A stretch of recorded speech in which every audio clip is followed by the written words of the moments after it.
Next we have Michelle Fox Higgins with ISTA North America.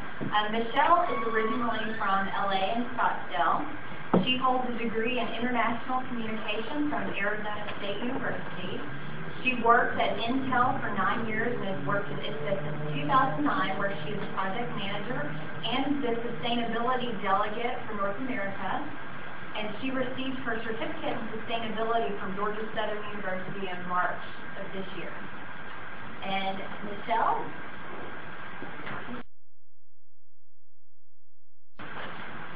Thank you for having me and pleased to be here. As I work for ISTA North America. We're a German-owned company, and our headquarters in North America are based in Alpharetta, with approximately 250 employees. We recently sold off one of our divisions to Yardi, and so we reduced our headcount by about half. So this is just a little bit about what we do. We are basically a BPO, or a business process outsourcing company. We do back office type work, or if you go to log into your on your computer to pay your utility bill, it's basically in Texas, you will be looking at an ISTA created bill. So we own the IP around that. It's called ISTANet. So we have a big presence in Texas. We also have a Houston office. And we actually have the word sustainability in our mission statement. So this is just a little bit about me, but we already went through that.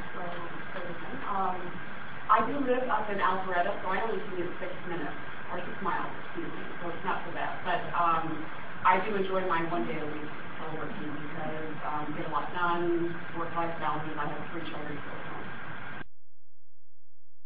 So we formed a telework steering committee in 2011. It took quite a long time for our company to adopt a telework policy. We are actually still in the pilot phase, which ends at the end of this month. I have been pushing this for a long time. I can't tell you how frustrating it was. Again, we are a German-owned company, so we have to get direction from Germany, and our leadership was German. I won't say anything more about that, except they're wonderful people, but they're definitely rigid. We developed a steering committee. We have representatives from all sorts of operations fields in our company. We have our CEO and our CFO, me as a project manager managing the project and also driving the project. And then we have a couple people who are busy. So we have a security person as well that talks about IT security and all that. So we did it for lots of reasons, but I would say the main driver for our company was retention. We have, I would say, over 40% attrition since last year. We lost quite a bit of people, and that does not include the selling of our company, Yardi. So we are trying to attract and retain very qualified IT professionals. IT people really go where the money is, but they also go where they can telework. So that was an overall general complaint when they left, is that I'm going to a company that I can have a better work-life balance. I live in Atlanta, I'm driving to Alpharetta, whatever. So we have been able to stop the bleeding, if you will, and attract and retain better employees. So our productivity was probably the biggest issue that management had to overcome. So we really push data on productivity during our pilot. And again, we're still in the pilot, but we're at the end, and we went through our surveys and management surveys, employee surveys. We did have an overall result of productivity not going down. So mostly staying the same, some a little bit up, but definitely not decreasing. So this is what we did. We wanted to look at the feasibility of the program. We were very concerned with the IT structure. When we had the big snow, was that January 2010? Oh gosh, yeah, you're right. That was a huge thing for me because we were all teleworking and our system did not crash. So we were worried about bandwidth, and we were able to successfully telework. Pretty much everybody that had the ability to do it. So that was huge. I appreciate the snow. Security issues, obviously we have lot of IP and business. What percentage was that of, like, how many people had access? Like half? More than half? I would say more than half. Okay. Most people we're an IT organization, so we have a lot of people with a lot of technical knowledge to get in. We also have a lot of people that work off hours for releases, for software deployment, so they were already doing it anyway. So the biggest concern was, will our network be able to handle it? And they did. There were no issues. So our phones were awful. We just got new ones. Yay, that was a big thing.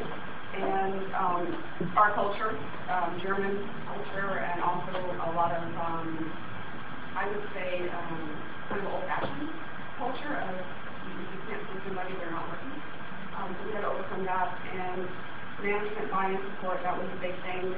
Really push for that. That was not easy. If anybody has any specific questions at the end, I'd be happy to tell you what I did.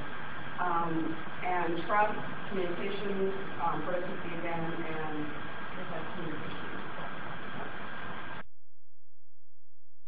All right, so the advantages that everybody has said, including the managers that are teleworking, which we do have, and the employees, were fewer distractions, definitely. We have very few offices at ISTA. We're all in an open environment, no cube walls, office desks pushed up against each other. So in a given day, I'm disrupted 20, 30 times. So it's very hard to get anything done. When I need to do a webinar, I go home, or I go in my car, and I listen to a conference call. And seriously. Or you go in the hallway, I've even gone on another floor. So it's very hard to get something done that you have to really focus on. So I really drove that with management, that you will have fewer distractions and employees will get a lot more done, trust me. Less water cooler talk, which is fun, but again, distracting. So, and these are our numbers from June 7th to July 18th. We have 41,000 miles reduced by employees. Not just teleworking these numbers, it also includes, we have employees that I take on other forms of communication.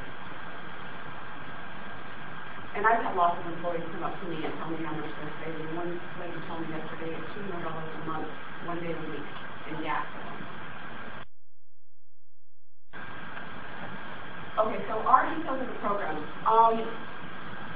We were very strict because the managers were very nervous. We are allowing our teleworkers to telework 1 to 2 days a week. Manager discretion. We have one group only teleworking 1 day a week. No consecutive days and no Mondays.